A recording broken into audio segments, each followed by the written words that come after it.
My sister smirked. Mom chose me as the executor for a reason. But when I found the hidden bank statements, I realized she'd been skimming from the estate for years. It's strange being back in Mom's house. I'm sitting in her old armchair in the living room, a faded floral thing she bought back in the 80s. Even after all these years, it smells like her, a mix of lavender and faint mothballs. Her photograph, framed and dusted, hangs above the mantel. It's the one we chose for her memorial. She's at Lake Erie, the wind pulling at her curls, laughing in a way that makes her look ageless. Tessa's upstairs in Mom's old bedroom, rummaging through her drawers. I can hear her moving things around, the occasional thud of a box or a dresser drawer being pulled a little too hard. She's in charge of this whole thing, the executor of the estate. The moment the lawyer handed her that responsibility, she'd smirked, almost relishing the role. But for me, I hadn't even thought about it. Tessa had always been Mom's right hand, the one she called when she needed groceries or had doctor's appointments.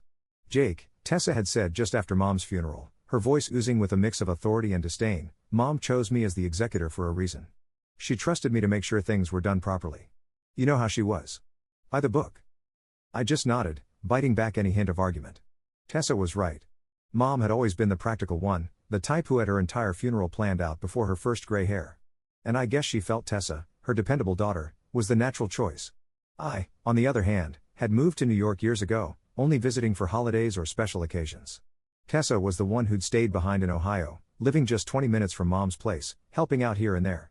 But as I listen to Tessa upstairs, there's something in me that just feels uneasy. Maybe it's the way she's taken over everything so completely, or maybe it's the edge in her voice every time I ask a question about Mom's will or her finances. Every time I try to help, Tessa brushes me off, acting like I don't understand, like I'm just a stranger meddling in her business. Later, Tessa and I sit at the kitchen table, sorting through the mountain of paperwork she insists needs to be reviewed before anything gets finalized. It's been weeks, and she still hasn't distributed anything from the estate, saying things are complicated. Today, though, I'm feeling restless, a little more persistent. Tessa, I was thinking maybe I could help with some of the financial stuff? I offer casually, trying not to sound too eager. I've got a background in business, you know, and it might go faster with two sets of eyes. She doesn't look up from her stack of papers. Jake, I have everything under control, she says, flipping a page like she's reading something fascinating. Besides, there are a lot of nuances here. Mom had more than just savings accounts. There's her pension, investments, her insurance. You wouldn't even know where to start. Maybe. But I'd still like to see, you know. Just for closure. I try to keep my tone calm, but inside, I'm irritated. The way she dismisses me, like I'm not even part of this. Closure?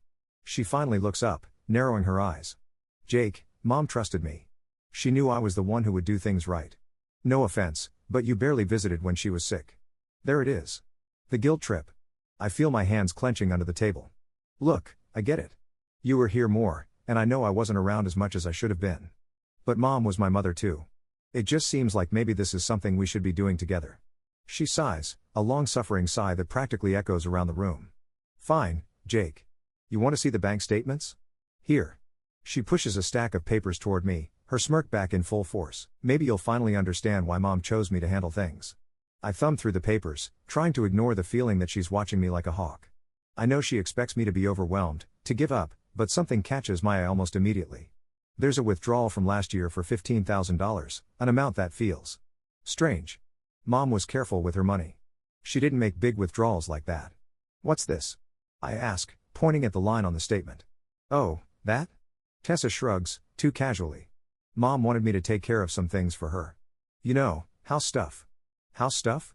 Yes, Jake, house stuff. It's not a big deal. I feel the tension knotting up in my stomach. $15,000 seems like a lot for house stuff.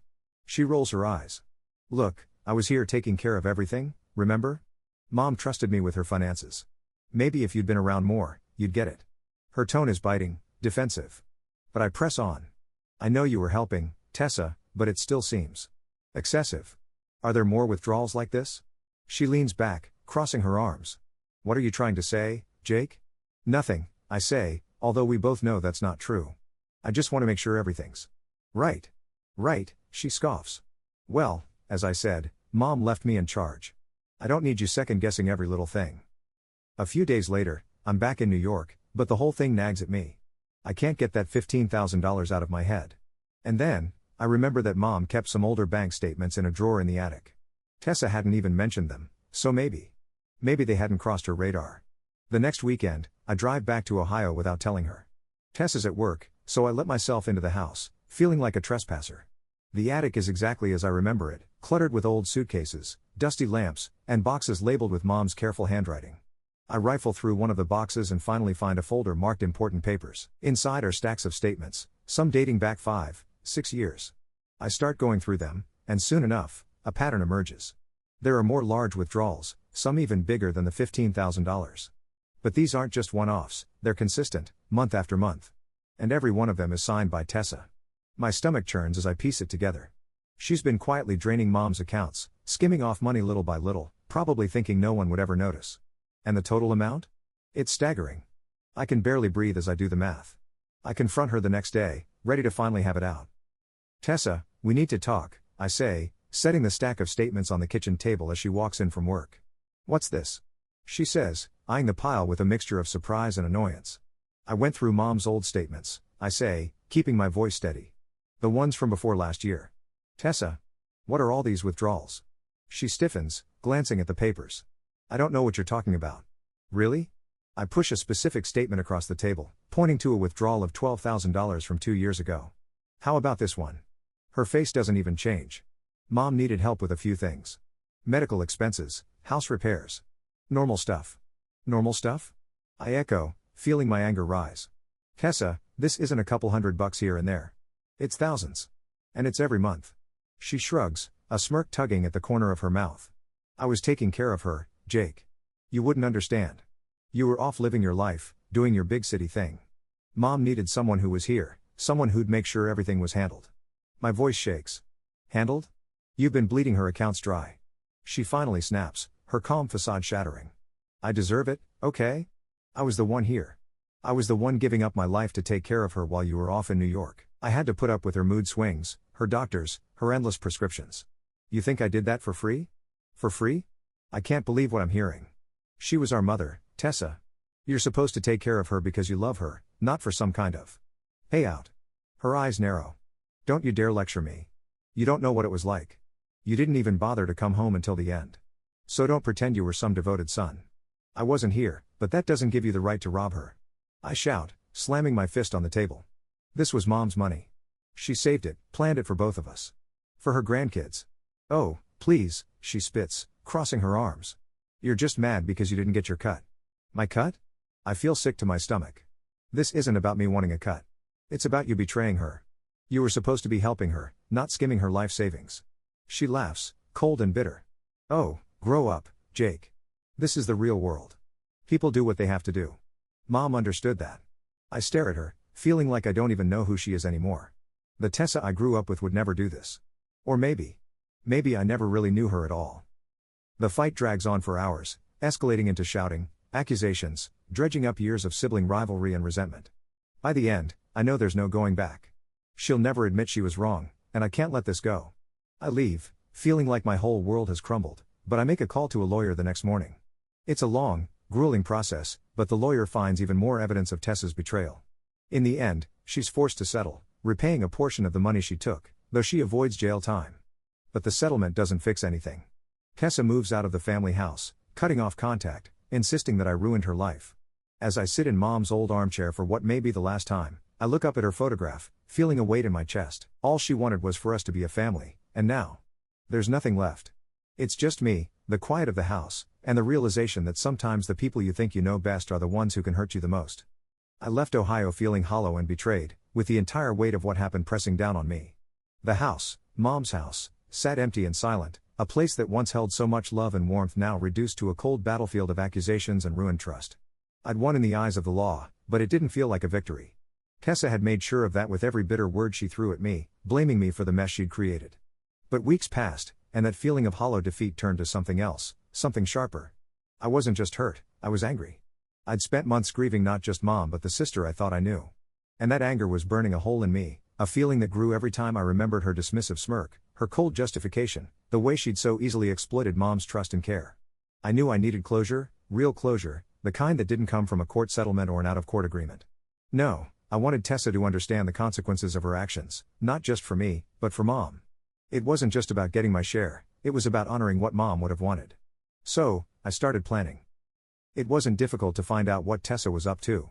She wasn't exactly laying low. Her new life in a fancy condo downtown was practically an advertisement.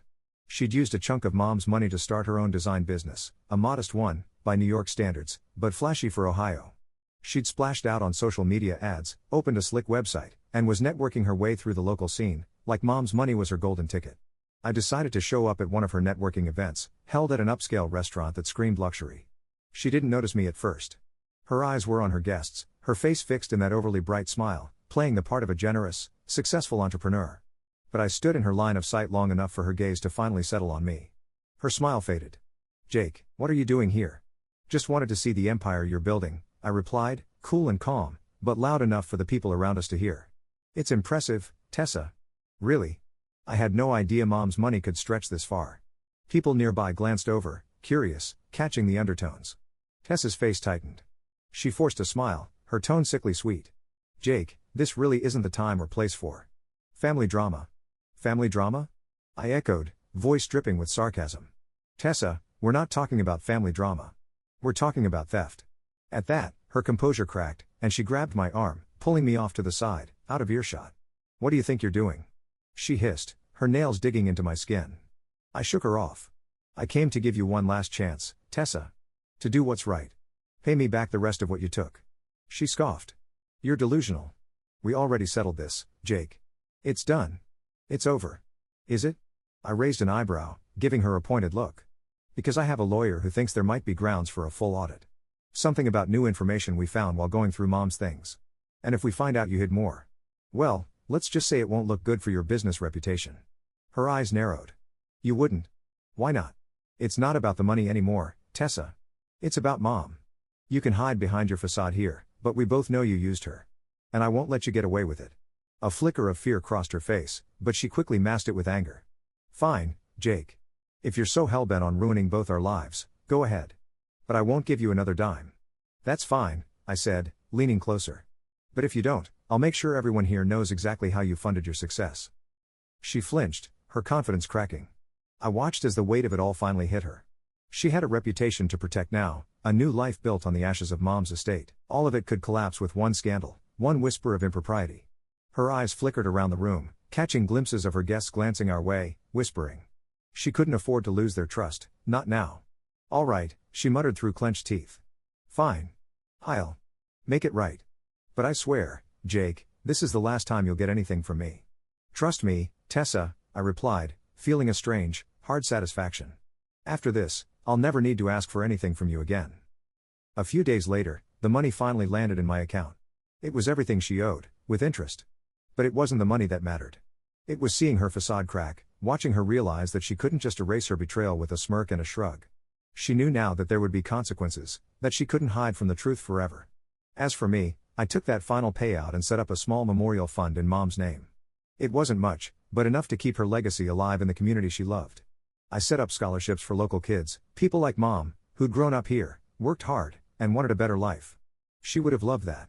And as I sat in the quiet of my apartment in New York, I finally felt a sense of peace. I knew I'd honored Mom's memory, and I knew Tessa would never fully escape the shadow of what she'd done. She'd have to live with that. In the end, I didn't need to destroy her life, she'd done that herself. All I'd done was make her face the truth. And that, I realized, was the best kind of revenge.